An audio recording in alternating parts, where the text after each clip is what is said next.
देखिए ये चुनाव आ गया है इसलिए ईडी भी आ गई है। चुनाव आते ईडी इनकम टैक्स आ जाती, चुनाव आते सीबीआई आ जाती। ये कौन सी नई बात है, सब जानते हैं बात।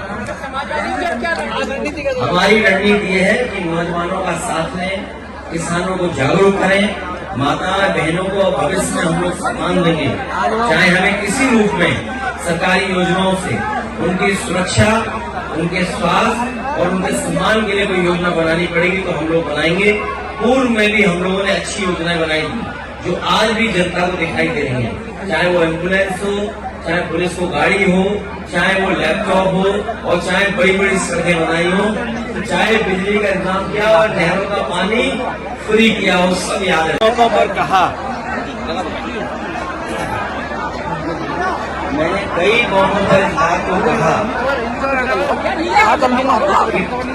खुदाई से रास्ता नहीं निकलेगा। ये खोदने वाले लोग सौहार्द को खोदेंगे और पहले भी गलत था, क्योंकि जब हमारे देश में प्लेसेस ऑफ वर्शिप एक्ट पहले से मौजूद है और प्लेसेस ऑफ वर्शिप एक्ट इस बात की पाबंदी लगाता है कि किसी तरह की चीजों में इस तरह के सर्वे, इस तरह के खुदाई के काम न हो।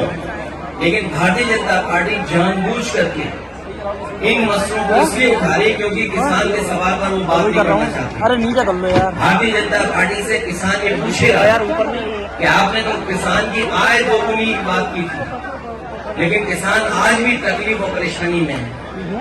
जिस समय उसे डीएपी चाहिए था, डीएपी उपलब्ध नहीं था, खाद उपलब्ध नहीं थी, जो बीजों की कीमत बढ़ी है, कीटनाशक दवाइयों की कीमत बढ़ी है और बिजली का बिल लगातार बढ़ता चला जा रहा है।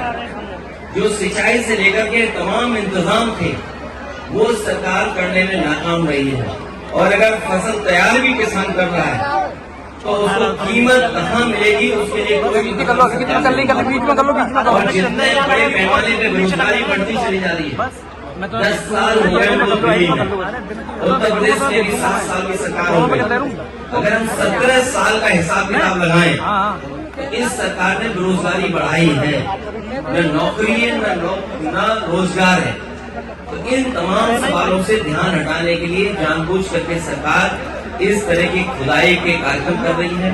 और आज अगर भारतीय जनता पार्टी के अंडरग्राउंड जो पॉलिसी बनाते हैं, ये पाइपलाइन जो अंडरग्राउंड पड़ती है, उसी तरह भारतीय जनता पार्टी की विचारधारा अंडरग्राउंड अंदर ही अंदर काम करती है।